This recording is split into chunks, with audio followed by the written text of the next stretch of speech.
नमस्कार, मी डॉक्टर उमेश खेडकर, हृदयरोग तज्ज्ञ तसेच अँजिओग्राफी व अँजिओप्लास्टी तज्ज्ञ म्हणून छत्रपती संभाजीनगर येथे कार्यरत आहे. माझ्या या यूट्यूब चॅनलमध्ये आपले स्वागत आहे. आज आपण बोलणार आहोत अँजिओग्राफी म्हणजेच करोनरी अँजिओग्राफी या विषयाबद्दल.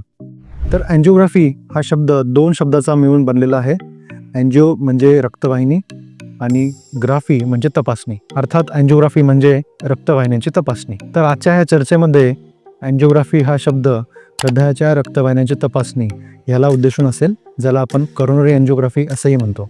करोनरी अँजिओग्राफीचे दोन प्रकार असतात. पहिला म्हणजे इन्व्हेसिव्ह अँजिओग्राफी, ज्यालाच कन्व्हेन्शनल अँजिओग्राफी असंही म्हणतात, आणि दुसरा प्रकार आहे तो म्हणजे सिटी करोनरी अँजिओग्राफी. तर आजच्या आपण ह्या चर्चेमध्ये जाणून घेऊ फक्त इन्व्हेसिव्ह किंवा कन्व्हेन्शनल अँजिओग्राफी बद्दल. सिटी अँजिओग्राफी बद्दल आपण पुढील व्हिडिओ जाणून घेऊयात. तर अँजिओग्राफी ही तपासणी आहे ज्याच्यामध्ये कार्डिओलॉजिस्ट एक कॉन्ट्रास्ट एजंट म्हणजेच डाय आणि एक्सरे याच्या मदतीने तुमच्या हृदयाच्या रक्तवाहिन्याची तपासणी करतात आणि ब्लॉकेज आहे किंवा नाही आहे याची खात्री करतात. तर अँजिओग्राफी ही फार पूर्वीपासून बऱ्याच वर्षापासून केली जाणारी एक सेफ टेस्ट आहे आणि बऱ्याच हृदयाच्या रुग्णांची ही तपासणी आपल्याला करावी लागते. तर ह्या व्हिडिओतून आपण जाणून घेऊ की अँजिओग्राफी ही कशी केली जाते आणि कोणत्या रुग्णांमध्ये ही तपासणी केली जाते. तर ही अँजिओग्राफी करण्याचे सगळ्यात प्रमुख कारण किंवा इंडिकेशन ते म्हणजे हार्ट अटॅक. ज्या व्यक्तींमध्ये हार्ट अटॅक आलेला असतो अशा व्यक्तींना अँजिओग्राफी ही करावीच लागते. काही वेळा आपले डॉक्टर इमर्जन्सी अँजिओग्राफी करण्याचा सल्ला सुद्धा देऊ शकतात. त्याशिवाय अँजिओग्राफी करण्याचे दुसरे कारण म्हणजे ज्या रुग्णांमध्ये ब्लॉकेज असण्याचे काही लक्षणे असतात, जसे की चालताना छाती दुखणे, छातीवर दबाव आल्यासारखे वाटणे, खूप दम लागणे, खूप घाम येणे, असे जर लक्षणे असतील तर तुमचे हृदयाचे रक्तवाहिन्यामधील ब्लॉकेज बघण्याकरता तुम्हाला अँजिओग्राफीचा हा सल्ला दिला जातो. त्यानंतर ज्यावेळी रुटीन चेकअपमध्ये जसे की ECG, 2D इको किंवा स्ट्रेस टेस्टमध्ये काही ॲबनॉर्मॅलिटीज दिसतात आणि ब्लॉकेजची शक्यता तयार होते, त्यावेळी सुद्धा अँजिओग्राफीचा सल्ला हा तुम्हाला दिलेला असतो. त्यानंतर ज्यावेळी काही रुग्णांमध्ये हृदयाच्या झडपांचे किंवा हृदयाच्या पडद्याचे काही ऑपरेशन असते, त्यावेळेस सुद्धा ऑपरेशन करण्यापूर्वी तुम्हाला अँजिओग्राफीचा सल्ला दिला जाऊ शकतो. तर आता आपण जाणून घेऊ की अँजिओग्राफी ही कशी केली जाते. तर अँजिओग्राफी करण्याच्या अगोदर डॉक्टर तुम्हाला काही बेसिक तपासण्या सांगतील, जसे की ECG, 2D इको, याशिवाय काही रक्ताच्या तपासण्या जसे की CBC, प्लेटलेट काउंट आणि क्रिएटिनिन. तर ह्या रक्ताच्या तपासण्या करून तुम्ही अँजिओग्राफी करण्यासाठी सुरक्षित आहात का किंवा अँजिओग्राफी करणे सेफ आहे किंवा नाही आहे याची खात्री केली जाते. अँजिओग्राफी ही एक डे केअर प्रोसिजर आहे ज्याच्यामध्ये तुम्हाला एका ऑब्झर्वेशन रूममध्ये पहिले ॲडमिट केले जाते. त्यानंतर तुम्हाला डाव्या हातामध्ये एक IV कॅनेला टाकला जातो. तुमच्या उजव्या हाताचे मनगट आणि जांघेतून शेविंग केली जाते. या एरियातून तुमची अँजिओग्राफी होऊ शकते.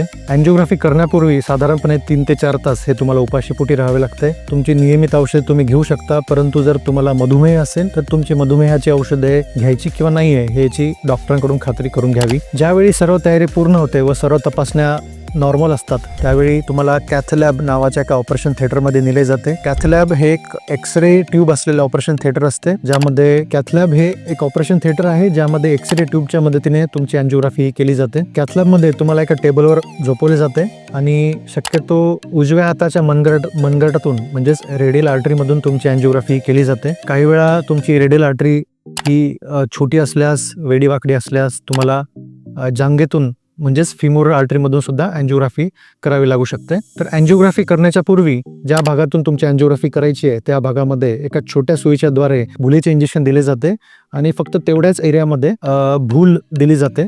ज्यावेळी पूर्णपणे भुलीचा इफेक्ट झालेला आहे याची खात्री होते, त्यावेळी एका छोट्या सुईच्या मार्फत तुमची रेडियल आर्टरी किंवा फिमोरल आर्टरी ही पंक्चर केली जाते आणि त्यातून एक लवचिक आणि पातळ असं धातूचं केबल किंवा वायर हे रक्तवाहिनी मार्फत हृदयामध्ये नेले जाते. ज्यावेळेस हे वायर योग्य ठिकाणी आहे हे एक्सरेवर कन्फर्म होतं, त्यावेळेस त्या वायरवर एक प्लास्टिक ट्यूब ज्याला आपण कॅथेटर म्हणतो, कॅथेटर वायरद्वारे चढवले जाते आणि ज्यावेळेस कॅथेटर हे हृदयाच्या रक्तवाहिन्यांमध्ये पोहोचले आहे हे एक्सरेवर कन्फर्म होते, त्यावेळेस कॅथेटरद्वारे एक कॉन्ट्रास्ट एजंट किंवा डाय हा इंजेक्ट केला जातो. हे इंजेक्शन दिल्यानंतर मग रक्तवाहिन्याचे इमेज किंवा पिक्चर हे कॅथलॅबद्वारे वेगवेगळ्या अँगलमध्ये आपण पिक्चर घेतो. ह्या प्रोसिजरला आपण म्हणतो करोनरी अँजिओग्राफी. साधारणपणे 10 ते 15 मिनिटं वेळेमध्ये ही अँजिओग्राफी पूर्ण होते, परंतु काही वेळा हृदयाच्या रक्तवाहिन्या ह्या ॲबनॉर्मल असतात किंवा काही जन्मजात त्यात बदल असतात. अशा वेळी अँजिओग्राफीला थोडासा जास्त वेळ लागू शकतो. अँजिओग्राफी केल्यानंतर,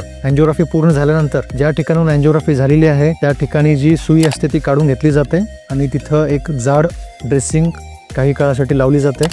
त्यानंतर तुम्हाला ऑपरेशन थिएटर मधून ऑब्झर्वेशन रूम मध्ये शिफ्ट केले जाते, जिथे साधारणपणे 3 ते 4 तास मला मॉनिटर केले जाते. तुमचा पल्स, ब्लड प्रेशर आणि बाकी व्हायटल पॅरामीटरचे ऑब्झर्वेशन होते. तुम्ही अँजिओग्राफी झाल्यानंतर लगेच खाऊ पिऊ शकता. अँजिओग्राफी झाल्यानंतर साधारणपणे 3 ते 4 तासात तुम्हाला हॉस्पिटलमधून डिस्चार्जही मिळू शकतो. ज्या व्यक्तींमध्ये पायाद्वारे अँजिओग्राफी केली जाते अशा व्यक्तींना 6 तास झोपून राहणे आवश्यक असते आणि त्यानंतर मग हॉस्पिटलमधून डिस्चार्ज मिळतो. ज्यावेळी हॉस्पिटलमधून डिस्चार्ज मिळतो तिथून पुढे 24 तास ज्या ठिकाणाहून अँजिओग्राफी झालेली आहे म्हणजेच मनगट किंवा जांघ याची निगराणी घेणे आवश्यक आहे. एखाद्या रुग्णामध्ये अतिशय वेदना होणे किंवा रक्तस्राव होणे किंवा ज्या ठिकाणून अँजिओग्राफी झाली अशा ठिकाणी सूज येणे अशी लक्षणे जाणवू शकतात. अशी लक्षणे दिसल्यास ताबडतोब तुमच्या डॉक्टरांकडे येऊन तपासणी करावी.